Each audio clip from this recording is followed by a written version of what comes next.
Hello everyone! I had been planning to post a review of 1953's The War of the Worlds this weekend, but I decided to push that forward so I can have a little more time to work on it. Hopefully, more time equals better review. So here is the plan B that I came up with. Has nothing to do with The War of the Worlds. I thought I'd share with you a list I put together of 10 scenes from movie musicals that I like to revisit when my mood is in need of a boost.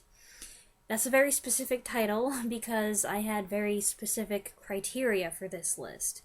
I decided to limit it to live-action films only, and only musicals, and I'm not talking dramatic scenes or gut-wrenching scenes, because that's not the feeling I'm going for.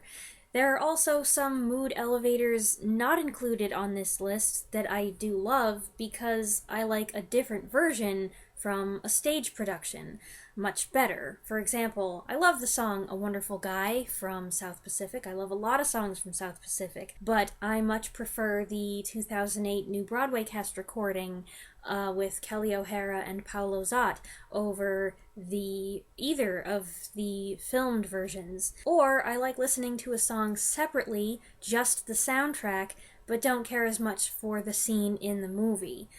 For example, pretty much anything from Xanadu. I love the Xanadu movie soundtrack. I don't care so much for the movie. This is also not necessarily a list of my favorite musicals. There's a lot of things that this list is not. Don't read into the list, just take it for what it is. Here we go. In no particular order, here are 10 scenes from movie musicals that always lift my mood. Singin' in the Rain from 1952's Singin' in the Rain, directed by Gene Kelly and Stanley Donen, music and lyrics by Arthur Freed and Nacio Herb Brown, choreographed and performed by Gene Kelly. Kelly's character Don Lockwood is on his way home after saying goodnight to his girl, and he's so in love that the torrents of rain making other walkers run for cover don't bother him.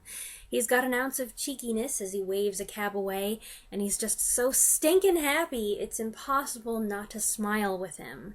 The sequence's long takes were filmed with real water over the course of a couple days. The milk story is a debunked myth, and you can't tell at all that Kelly was performing with a high fever. Highlights include his effortless hop onto the lamppost, that suit getting absolutely soaked, the punch-drunk delivery of "The sun's in my heart and I'm ready for love," and Kelly swinging that umbrella around and stomping in the puddles like a little kid. It's the most iconic scene in a film considered by some the greatest film musical of all, and one of the most joyous scenes in movie history. Agony from 2014's Into the Woods, directed by Rob Marshall, music by Stephen Sondheim, written by James Lapine, performed by Chris Pine and Billy Magnuson. This scene from the fairy tale-inspired musical has Cinderella's prince and Rapunzel's prince commiserating over their woes in their attempts to get the girl. This movie was not received well by critics or by fans of the original stage show, who seemed to resent nearly every choice that was made. I don't have a horse in this race because Into the Woods has never been a favorite show of mine. My Sondheim of choice is Assassins, and I guess my second favorite is Sweeney Todd. But while I didn't care much about the 2014 movie, I did enjoy a few numbers. I thought Meryl Streep's Last Midnight was pretty good. I actually liked Johnny Depp's ambiguously salacious "Hello, Little Girl," and I really liked this duet.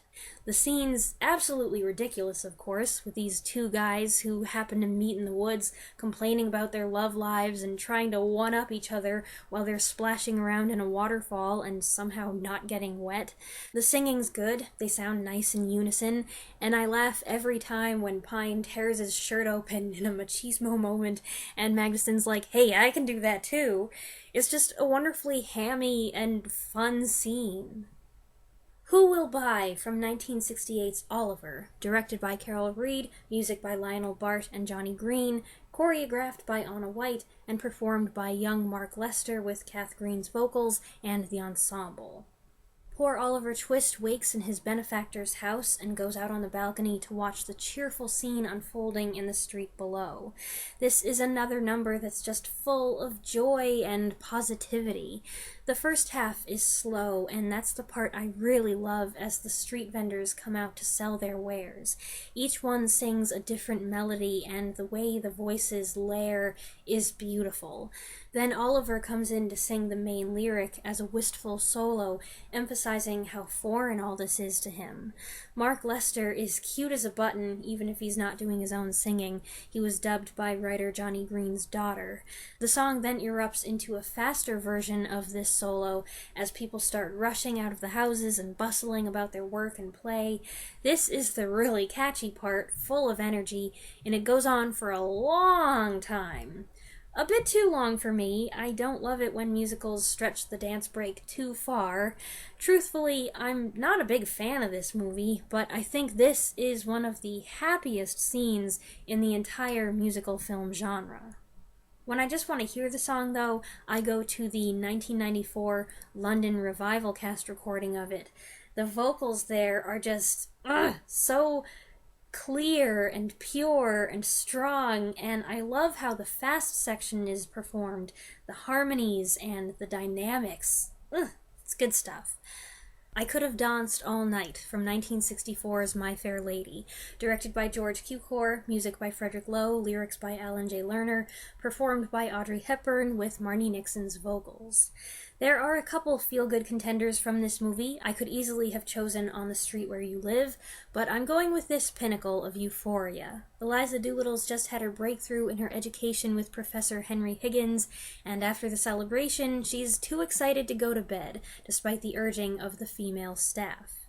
There are a couple instances in the film where Hepburn's own singing vocals were used.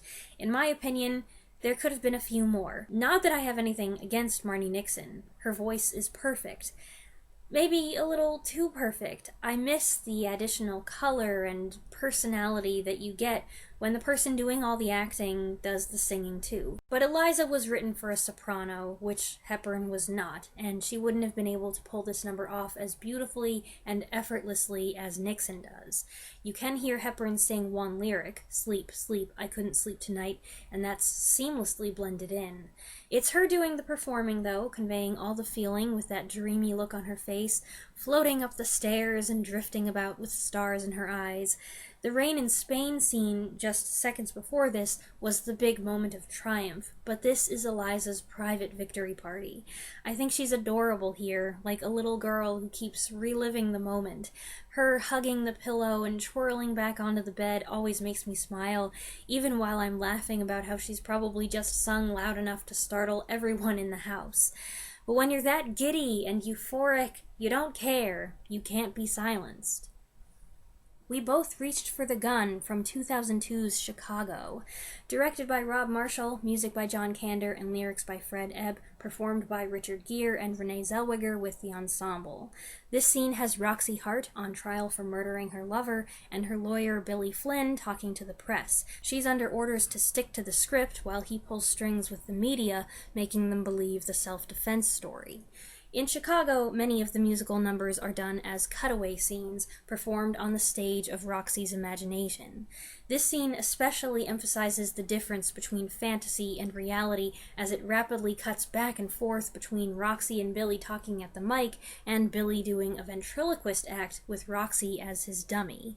Chicago's got quite a bit of risque content, and I wouldn't recommend it for everyone, but I love this scene. I had no idea Richard Gere could do musicals, so seeing him perform here was shocking and impressive, as it always is when someone you don't associate with musical theater does a musical. And while Renee Zellweger, who does a great job in the movie, doesn't sing here, she's amazingly good as the puppet. The movement, the makeup, their synchronization together, the comic timing, it's all perfect. Plus, the song is super catchy, especially the part when the chorus starts with the "Oh yes, oh yes, oh yes, they both, oh yes, oh yes, oh yes, they both reach for the gun, the gun, the gun, the gun, the gun, they both reach for the gun, and starts speeding up until it almost makes you dizzy. That's How You Know from 2007's Enchanted, directed by Kevin Lima, music by Alan Menken, lyrics by Stephen Schwartz, performed by Amy Adams with the ensemble. Enchanted poked fun at Disney's fairy tale and musical tropes. Here, Adams's fairy tale character Giselle, lost in the real world, encourages Patrick Dempsey's character Robert to be more demonstrative with his fiancée, and ends up leading a show-stopping number in the middle of Central Park. The song's a bit of an earworm, but you can't help enjoying it, and it turns into a spectacle with Giselle getting all these people singing and dancing to Robert's dismay. As beautifully shot and well choreographed as it is, and the coloring is gorgeous, it's Adams and Dempsey who really sell the number for me. Giselle is sweet and innocent without being annoying, and she's so sincere and so cute, flitting around like a butterfly, while Robert is the guy who's like, what's going on? He's trying to hustle her out of the park when she starts singing because he doesn't want her to make a scene, and then the street performers start singing with her, and his reactions from that point through the rest of the song are hilarious. The whole scene is wonderfully bombastic and silly. Where on earth do all these people even come from? It's a brilliant parody, but also its own irrepressibly happy thing, and it always makes me smile. Put On Your Sunday Clothes from 1969's Hello, Dolly, directed by Gene Kelly, music and lyrics by Jerry Herman, choreographed by Michael Kidd, performed by Michael Crawford and Barbra Streisand with the ensemble. Honestly, I think I only saw this movie once. That was some time ago, and I don't remember the context of this number. For some reason, all these characters are heading off to New York City, and they're really excited about it. I don't think I'm in the minority in not being a fan of this movie. I have seen it referred to as the film that put the final nail in the coffin of the golden age era of film musicals, and I don't think I would go that far. I just didn't care much for it myself.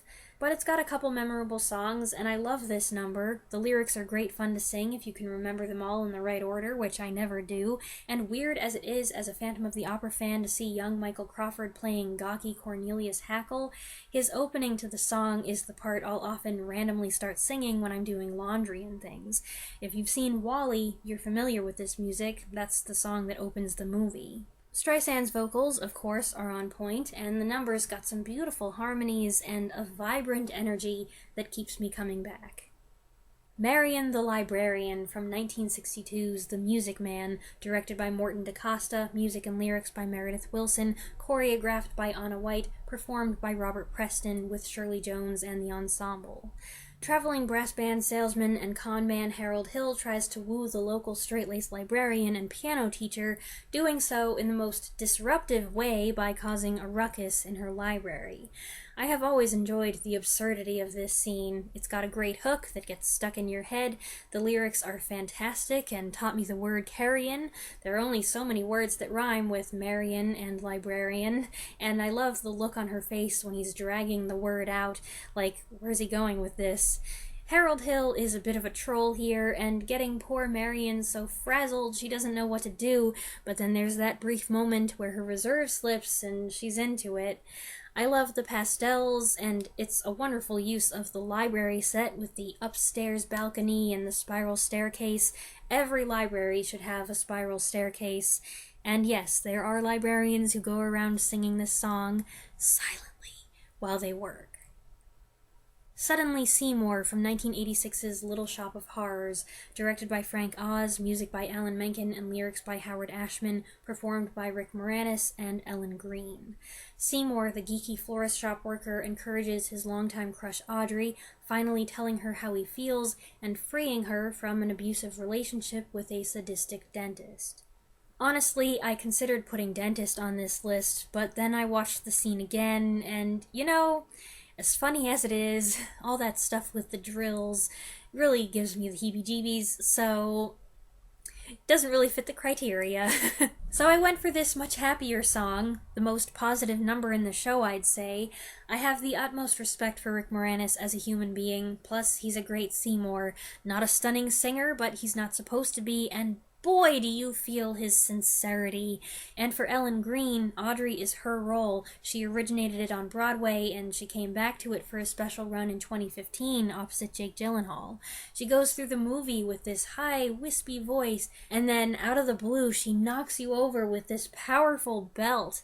The message of encouragement and blossoming true love between two unlikely people who see and accept each other for who they really are is one that still resonates. And while I love the original Broadway cast recording, there are some modifications in the film version that I think give it an edge.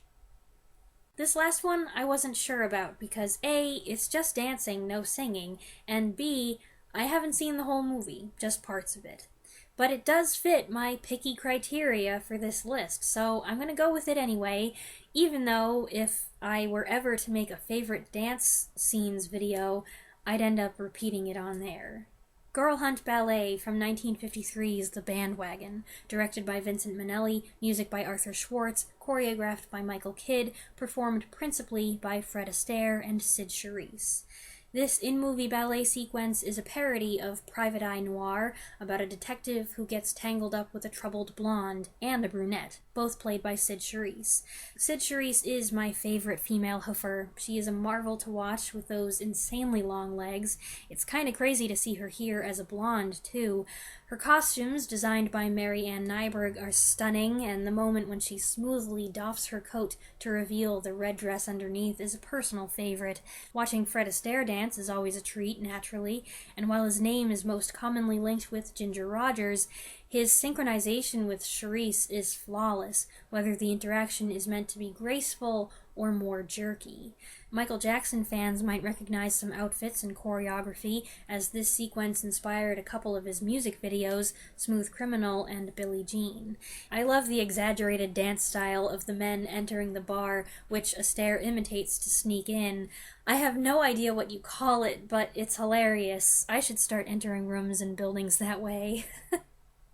Those are my 10 scenes. I hope you enjoyed this video. I hope maybe it gave you a little pick-me-up. I certainly had fun making it, rewatching all these scenes that I probably would have ended up rewatching anyway, plus a few others just to make sure I had chosen the right ones.